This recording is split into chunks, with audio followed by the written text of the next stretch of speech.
arrest কৰিছে কিহৰ কাৰণে arrest কৰিছে পাকিস্তানৰ সমৰ্থন কৰা নেকি নকৰো পাকিস্তানৰ লগত কি লিংক আছে আগো নাই কি লিংক আছে পাকিস্তানৰ লগত কি লিংক আছে কেতিয়াৰ পৰা লিংক পাকিস্তানৰ লগত কেতিয়াৰ পৰা লিংক পাকিস্তানৰ লগত কেতিয়াৰ পৰা লিংক পাকিস্তান মুৰ্দাবাদ পাকিস্তান কি পোষ্ট কৰি দিছিল পোষ্ট মই দিয়া না মোক কোনবা ফেক একাউণ্ট খুলি ফেলে মোক হাত কৰি দিছে কোন বহি আছে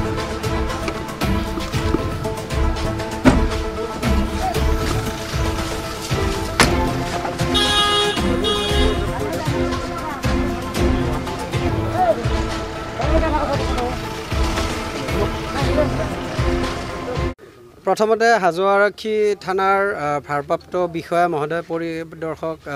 ৰূপম হাজৰিকা ডাঙৰীয়া দেৱক ধন্যবাদ জ্ঞাপন কৰিছোঁ 24 ঘণ্টাৰ ভিতৰতে এজন দুৰ্বৃত্তক কৰায়ত্ব কৰাৰ বাবে সক্ষম হৈছে আপোনালোকে গম পায় যে বৰ্তমান সময়ত ধুবুৰীৰ নিচিনা জাগাত এটা স্পৰ্শকাতৰ বিষয় লৈ কেনে সামাজিক মাধ্যমৰ লগতে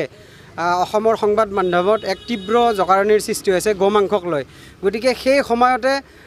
এজন দুৰ্বৃত্ত শফিকুল আলী নামৰ নলবাৰীৰ ল'ৰা এজনে আমাৰ হাজোৰ সোনু নামৰ ল'ৰা এজনৰ নামত ফেক একাউণ্ট খুলি তেওঁ কি কৰিছে পাকিস্তান জিন্দাবাদ গোমাংস জিন্দাবাদ এনেকৈ তেওঁক ফচাই দিয়াৰ উদ্দেশ্যেৰে অসমৰ সন্মানীয় মুখ্যমন্ত্ৰী হিমন্ত বিশ্ব শৰ্মা ডাঙৰীয়াৰ ফটো আপলোড কৰা হৈছিল মাত্ৰ 24 ঘণ্টাৰ ভিতৰতে আমাৰ হাজোৱা আৰক্ষী ভাৰপ্ৰাপ্ত বিষয়া মহোদয়ে তেখেতক কৰায়ত্ব কৰিবলৈ সক্ষম হৈছে মই এটাই কথা অনুৰোধ জনাব বিচাৰোঁ যে এনেদৰে কিছুমান দুৰ্বৃত্তই কিছুমান মানুহক সহজ সৰল মানুহক কিছুমান নিজৰ উদ্দেশ্য প্ৰণোদিতভাৱে ষড়যন্ত্ৰ ৰচি পাকিস্তান জিন্দাবাদ দি ফচোৱাৰ বিভিন্ন ধৰণৰ ষড়যন্ত্ৰ চলাই আহিছে আৰু এই যিটো একাউণ্ট ল'ৰাজনৰ নাম শফিকুল আলী তেওঁৰ ঘৰ নলবাৰীত বুলি গম পাইছোঁ আচলতে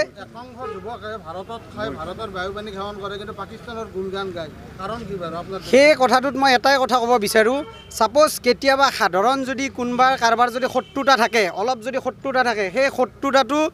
সেই শত্ৰুতাটোক ৰূপ দিয়াৰ উদ্দেশ্যৰে সি কি কৰে 2-3 মিনিটৰ ভিতৰত এটা সামাজিক মাধ্যমত ফেক একাউণ্ট খুলি দিয়ে তেওঁ ভাবে যে তেওঁক মই এনেদৰে ফচাব লাগিব তো সেইকাৰণে মই অসম আৰক্ষীক বিনম্ৰভাৱে অনুৰোধ জনাইছোঁ যে যেতিয়া পাকিস্তান মুৰ্দাবাদ দিয়ে বা যেতিয়া হিন্দুস্তান মুৰ্দাবাদ দি যেতিয়া পাকিস্তান জিন্দাবাদ দিয়ে তেতিয়া সেই একাউণ্টটোৰ তদন্ত কৰিব লাগে কাৰণ তদন্তত এনেদৰে মানে ওলাই পৰিব জলঙাৰ মেকুৰী ওলাই পৰিব কাৰণ এই যিজন ল'ৰা শফিকুল নামৰ ল'ৰাজনে আজি 7-8 মাহ ধৰি এই একাউণ্টটোৰ দ্বাৰা বিভিন্ন ধৰণৰ ৰাজনৈতিক ব্যক্তিৰ পত্নীৰো কিছুমান অশ্লীল মন্তব্য কৰি আহিছিল লগতে আমাৰ হাজোৰ কিছুমান স্থানীয় যুৱক যুৱতীৰো কিছুমান অশ্লীল মন্তব্য কৰি আহিছিল কিন্তু জালত পৰা নাছিল এতিয়া জালত পৰিল গতিকে মই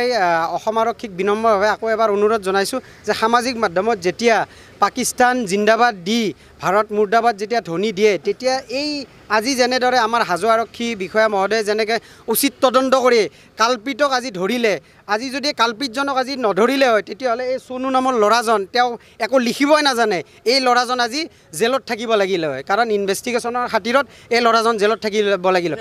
অসমত এনেধৰণৰ ঘটনা বৃদ্ধি পাইছে যুৱ প্ৰজন্মৰ মাজত পাকিস্তানৰ সমৰ্থক বৃদ্ধি পাইছে এখন কি কৰিব উদ্বেগজনক বিষয় আচলতে পাকিস্তানৰ সমৰ্থক বৃদ্ধি পোৱা নাই মই যে অলপ আগত আপোনালোকক এটা কথা ক'লোঁ কাৰণ ভাৰতত থাকি কেতিয়াও যিগৰাকী ভাৰতীয় মানুহে কেতিয়াও পাকিস্তান জিন্দাবাদ দিব নোৱাৰে যদিহে তাৰ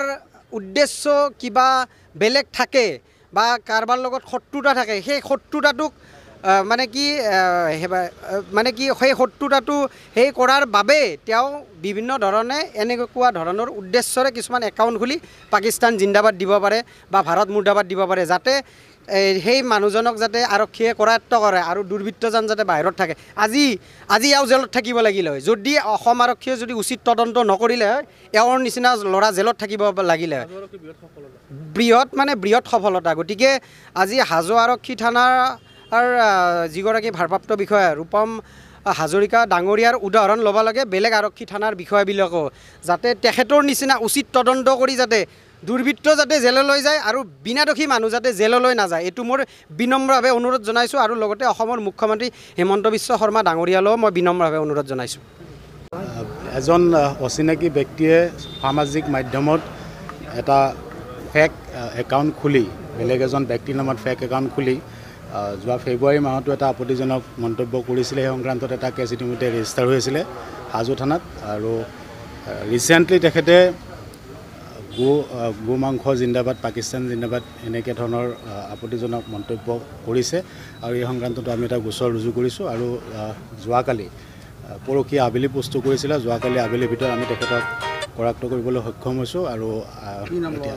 তেখেতৰ নাম হৈ গৈছে ছফিকুল হক তেখেতৰ ঘৰ মুকলমুৱা থানাৰ অন্তৰ্গত ইতিমধ্যে আমি আইনী ব্যৱস্থা হাতত লৈছোঁ ধন্যবাদ এতিয়াও ইণ্টাৰগেশ্যন চলি আছে আমি কৰি আছোঁ আমি পিছৰ পৰ্যায়ত আমি গম পাম ধন্যবাদ তেখেতক গুৱাহাটীৰ নুনমাটিৰ পৰা আমি গ্ৰেপ্তাৰ কৰিছোঁ তেখেতে এটা কনষ্ট্ৰাকশ্যন ছাইটত কেয়াৰটেকাৰ হিচাপে কাম কৰি আছে